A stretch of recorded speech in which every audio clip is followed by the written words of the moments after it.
The morning after Dad's funeral, I found the envelope waiting in my mailbox. Thick cream paper, county seal stamped on the flap. My name typed neatly on the front. Eric Whitman, 46 years old, structural engineer, eldest son. My hands have lifted steel beams, sketched blueprints, rebuilt bridges, but that envelope felt heavier than anything I'd ever carried. Inside was a statement from Horizon Life Insurance. Beneficiary payout. $750,000, disbursed to joint heirs, Eric Whitman and Brian Whitman. Signed authorization enclosed. I froze. Dad's life insurance had always been a whispered promise, a safety net after decades of grinding labor at the steel plant. He'd paid every premium faithfully. I expected paperwork, maybe meetings with a claims officer. What I didn't expect was the line in bold, funds already disbursed, and at the bottom, Dad's signature, or at least something that looked like it. I stared until the lines blurred. I'd watched Dad's hand deteriorate in those final months, tremors shaking his pen strokes into jagged scribbles. This signature? It was smooth, practiced, confident in a way Dad's hand hadn't been in years. Someone had signed for him, someone who knew how to mimic his name. I drove to Mom's house, letter in hand. The smell of lilies still clung from yesterday's service. Brian was already there, sitting at the kitchen table, sleeves rolled up like he owned the place. He smiled thinly when I walked in. "You get the letter?" he asked. I slammed it down. "Yeah, and I've got questions. Why does it say funds disbursed?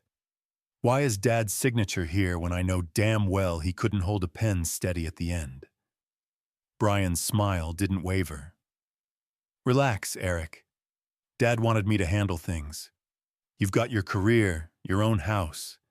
He told me to take care of Mom and the expenses. I expedited the process." "Expedited?" My voice rose. "By forging his name?" He leaned back in his chair, arms crossed. "You're imagining things. Paperwork's done. Money's handled. Best if you don't stir trouble now." Mom shuffled in, clutching her robe. "Boys, please, don't fight. Your father wanted peace." I looked at her, my chest tight. "Did you know Brian already cashed the policy?" Her eyes flicked to Brian, then away. "He said it was necessary. For the funeral costs. For stability. Stability. Funeral costs don't drain $750,000. I left the house with the letter still burning in my hand. My phone buzzed as I started the truck. A message from Brian. "Don't make a scene. Family doesn't need to know everything."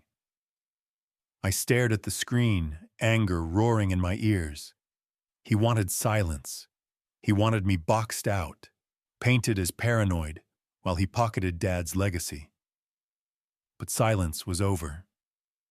If Brian thought he could bury me under forged ink and quiet nods, he was about to learn that paper trails don't lie, even when family does. I didn't wait long. 2 days later, at the post-funeral dinner Mom insisted on hosting, I confronted Brian in front of everyone. The house was full, cousins, uncles, neighbors balancing plates of casserole and coffee cups. Brian held court in the living room, laughing too loud, telling anyone who'd listen how he'd handled the estate so Mom wouldn't have to worry. I stepped into the doorway, letter clutched in my fist. "Handled it how, Brian? By forging Dad's signature?" The room went silent. Forks clinked down. Every head turned.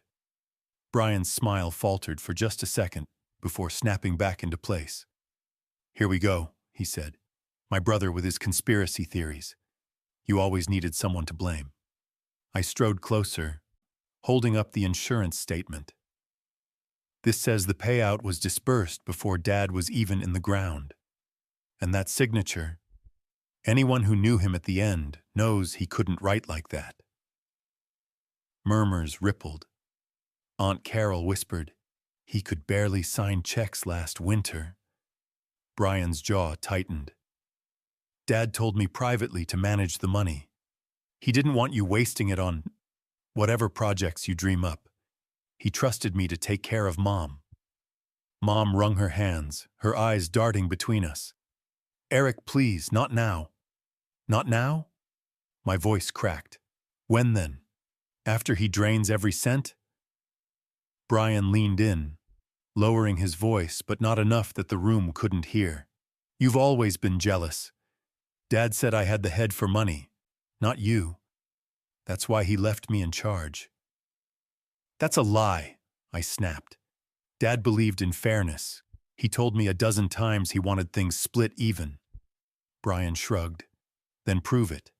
"Oh wait, you can't. Paperwork's already processed. Money's safe with me." The audacity made my skin crawl.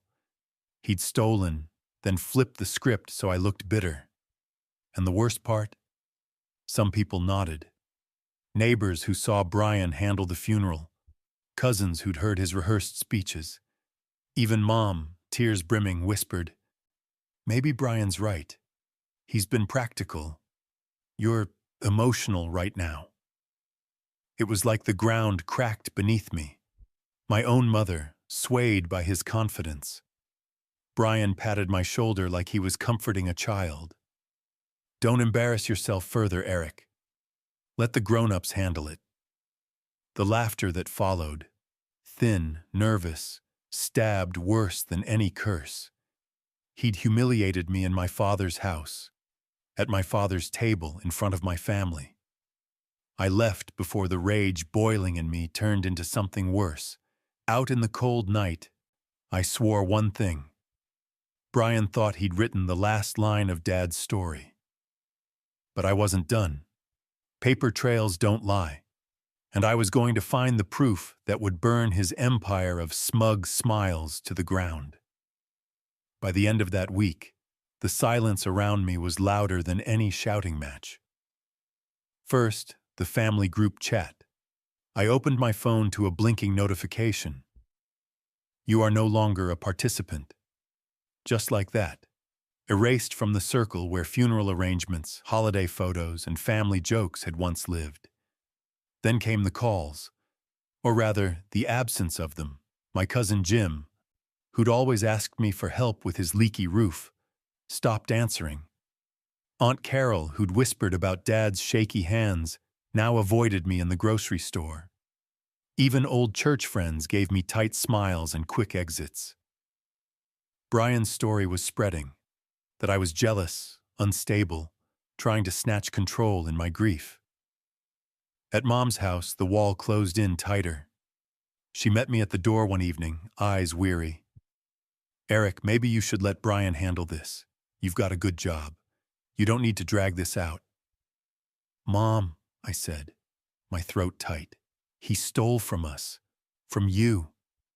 She shook her head. "He paid the funeral bills, kept things moving. You just bring arguments. I can't handle any more fighting." Her words landed like stones. My own mother, blind to his forgery, seeing me only as the troublemaker. At home, even my son Luke noticed. One night he slid his phone across the table, showing me a post. Brian had written on Facebook, "Carrying Dad's legacy isn't easy, but someone has to. I'll protect the family, even when others can't handle responsibility." Dozens of likes, comments praising him. Luke looked at me carefully. "Dad, is it true? Did Grandpa really want Uncle Brian in charge?" I swallowed hard. "Luke, your grandpa loved fairness. He would never cut me out. But Brian, he's rewriting the story." Luke didn't answer, just nodded slowly, doubt in his eyes. That hurt worse than the group chat exile. Isolation grew thicker every day. I went to the office, but even coworkers who'd known Dad acted cautiously, like siding with me might taint them.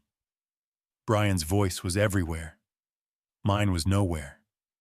Nights stretched long and hollow. bills piled on the counter. The letter with Dad's forged signature sat under a paperweight, mocking me. I'd read it so many times the words blurred. But in that silence, something sharpened. I remembered Dad's words when I was a teenager helping him with his books. Numbers don't lie, Eric. People do. If you ever doubt, go back to the paper trail. So I pulled out a drawer of old files, insurance drafts, tax returns, copies of Dad's real shaky handwriting. Comparing them side by side, the differences screamed. Smooth where his were jagged, bold where his were faint. Brian thought cutting me off would leave me broken. Instead, it left me focused. He'd turned the family against me. Fine. That just meant when I struck, it would be with proof strong enough that even Mom couldn't deny it. The break came from an unexpected corner.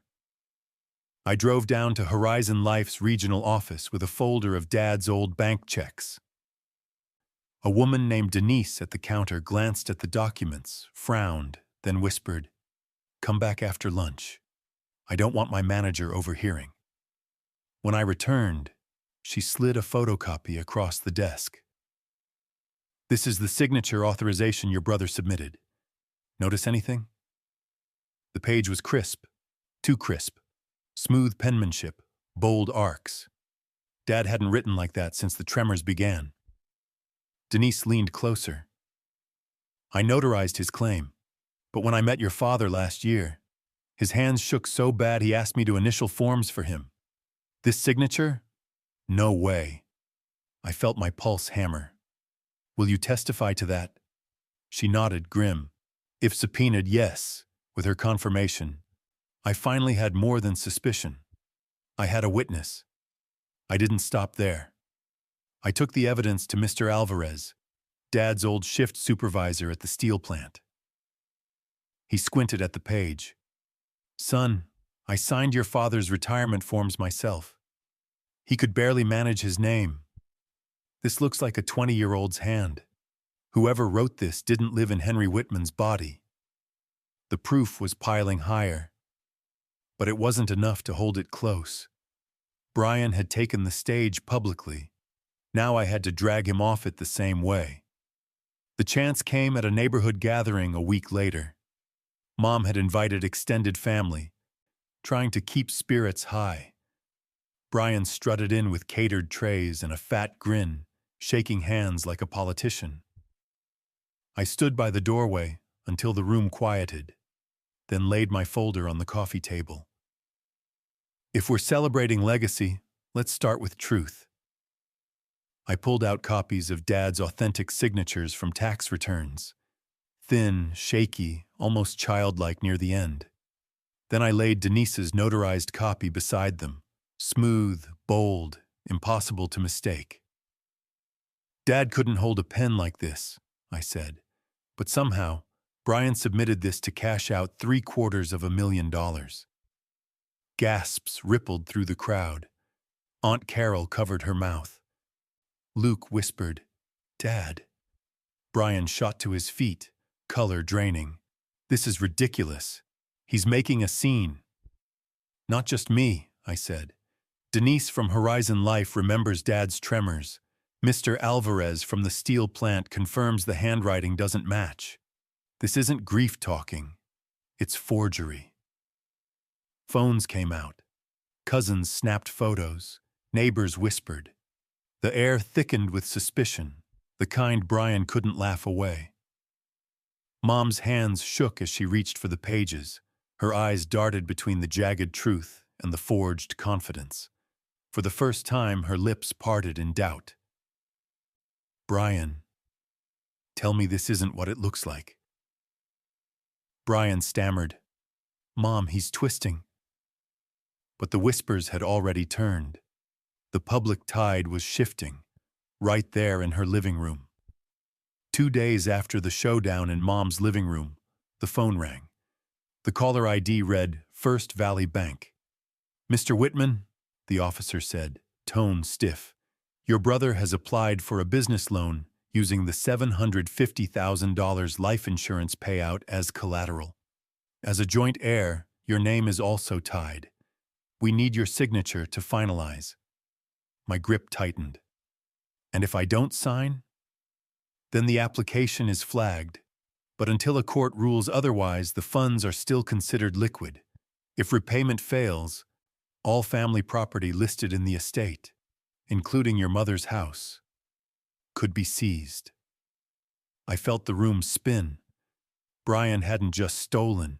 He was gambling again, this time with Mom's roof. That night, I confronted Claire, my estranged ex-wife, when she came to drop Luke off. She shook her head when I told her. Brian says you're exaggerating. He told everyone at church you're bitter, that you're trying to block progress. He even hinted you're unstable. I almost laughed at the cruelty. So he empties Dad's policy, risks foreclosure on Mom's home, and somehow I'm the villain? Luke listened from the stairs, his face pale. Dad, is Grandma really going to lose her house? I forced my voice steady. Not if I can stop him. The next morning, Denise from Horizon Life called. Her voice was urgent. Eric, you should know. Your brother also filed a power of attorney document with us last year. Says your father gave him control. I froze. That's impossible. Dad never signed that. She hesitated. I checked the signature. It matches the insurance authorization, the forged one. My heart hammered. Brian hadn't just faked one form. He'd built a whole paper trail of lies. That evening, I dug deeper through Dad's old desk drawers.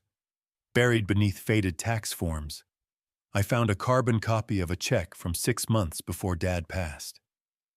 $25,000, supposedly written to cash. The signature was the same bold imitation. Dad hadn't even been strong enough to drive to the bank that week. Piece by piece, the puzzle sharpened. Brian had been forging long before Dad died, setting the stage for this theft. Now he was gambling bigger, leveraging the stolen payout into risky loans, dragging Mom's house with it. But arrogance leaves fingerprints, and Brian had left plenty.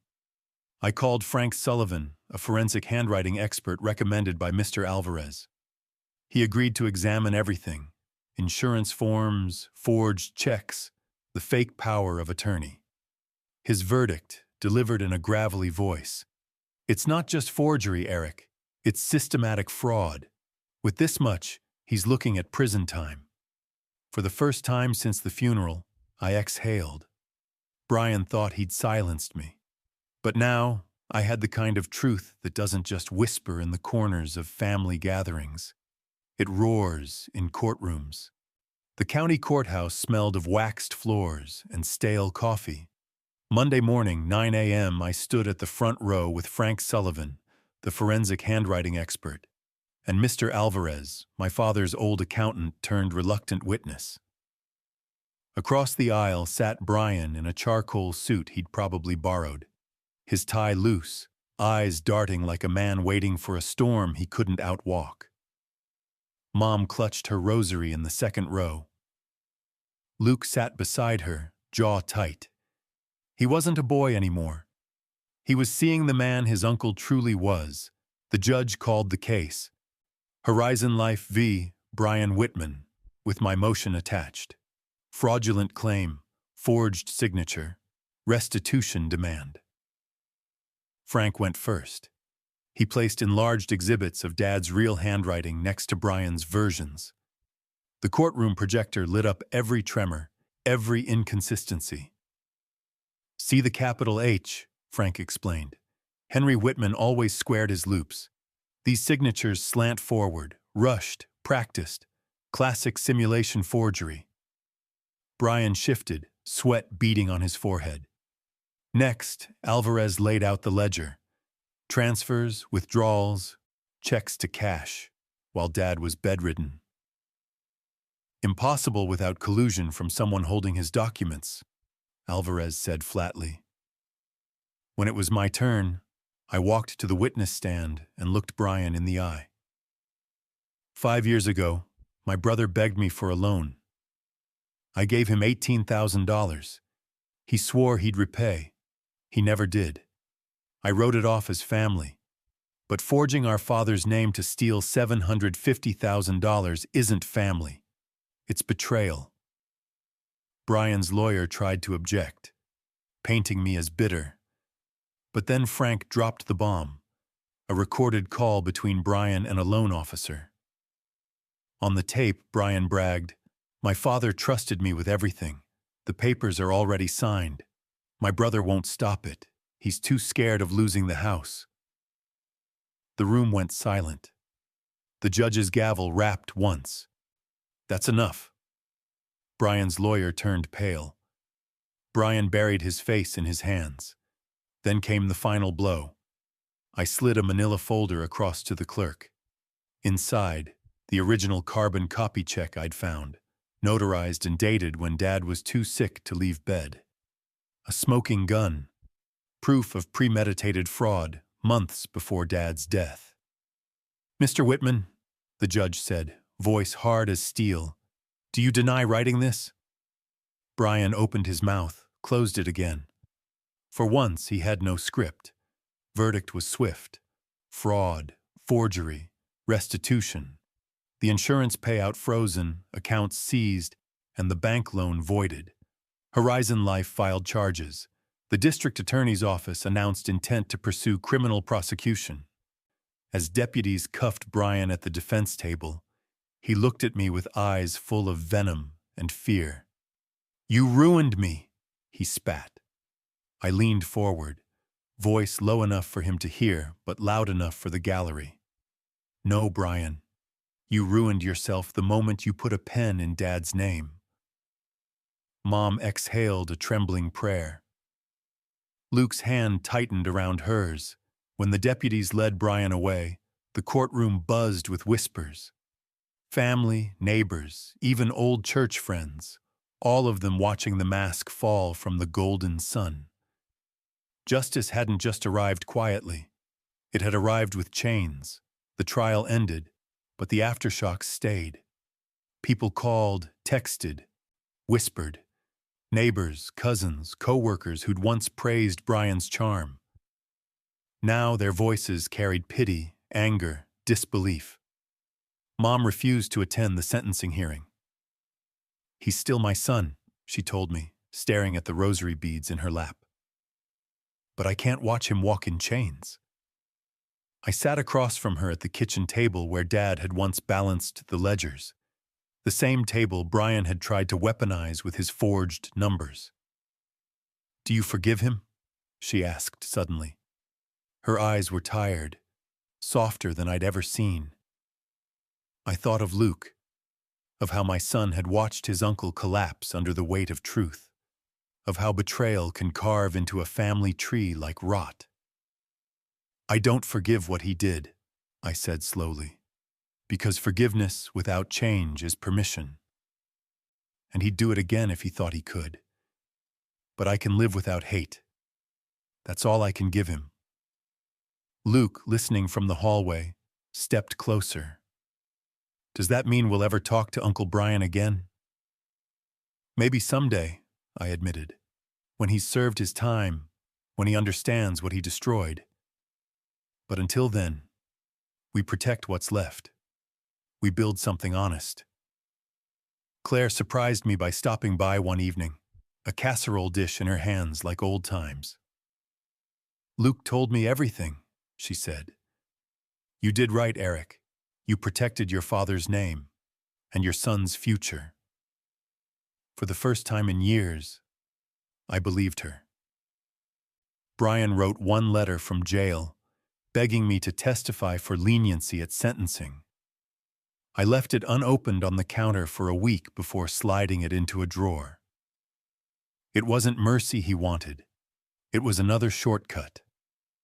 At night, I'd sit with Dad's old ledger, cracked leather, faded ink. Not for the numbers, but for the steadiness of his handwriting. Each square loop of an H, each deliberate stroke of a W, reminded me of what real integrity looks like. In the quiet, I realized I didn't need revenge anymore. The courts had delivered that. What I needed was to reclaim peace. For myself, for Mom, for Luke. Forgiveness? Maybe in time. But not today. Today was about survival, not surrender. The day of Brian's sentencing, I walked into the courthouse not for him, but for me. The hallway smelled like disinfectant and old paper. Luke walked beside me, a step taller than the last time he'd been forced to see his uncle in handcuffs. Brian stood before the judge in a wrinkled suit, his hands cuffed, his voice trembling as his attorney read a statement about misguided choices. He looked up once, trying to find my eyes, but I didn't give him the satisfaction. The judge spoke about betrayal, about calculated fraud, about how crimes against trust carve wounds deeper than money ever could. Then she sentenced him, 10 years in federal prison, with restitution orders he'd never realistically repay. Brian slumped forward. For the first time, he looked small. Walking out, Luke asked, "Do you feel better?" I thought about it. Relief, maybe. Not joy. "I feel finished," I said. In the months after, life slowly reshaped itself. I sold Brian's half of the insurance settlement house, legally seized after conviction, and moved Mom into a smaller place near Luke's school. She resisted at first, clinging to memories.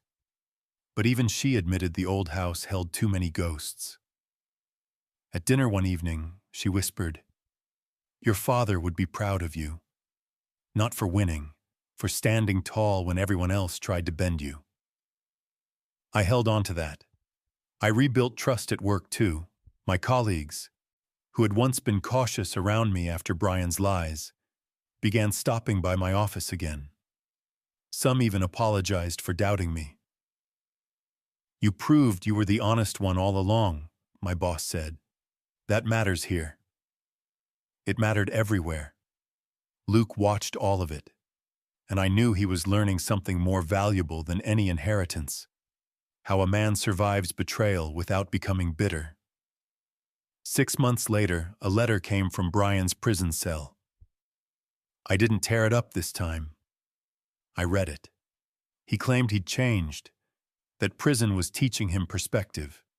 He asked if I'd visit. I set the letter down and stared out the window. The sky over Phoenix was bruised purple with sunset, and I realized I didn't owe him my presence. Forgiveness isn't forgetting. It isn't pretending betrayal never happened. Forgiveness, if it ever comes, will be for my own peace, not for his comfort. That night, I closed Dad's old ledger for the last time and placed it back on the shelf. I didn't need to hold it every evening anymore. I carried his lessons inside me now. When Luke asked what I'd decided about Brian's request, I smiled faintly. I choose us. I choose moving forward. I choose me. Because in the end, that was the real revenge. Not the sentence, not the restitution, not the ruined reputation. The real revenge was living well, building honestly, and never letting Brian's betrayal define who I became. So here I am, scars and all, standing in my own story. And if you're listening now, know this: betrayal doesn't have to be the end of your life. Sometimes, it's the beginning of the life you should have been living all along. I choose me. Tell me what you'd do. Drop your story and subscribe. Revenge Stories Men U50 USA.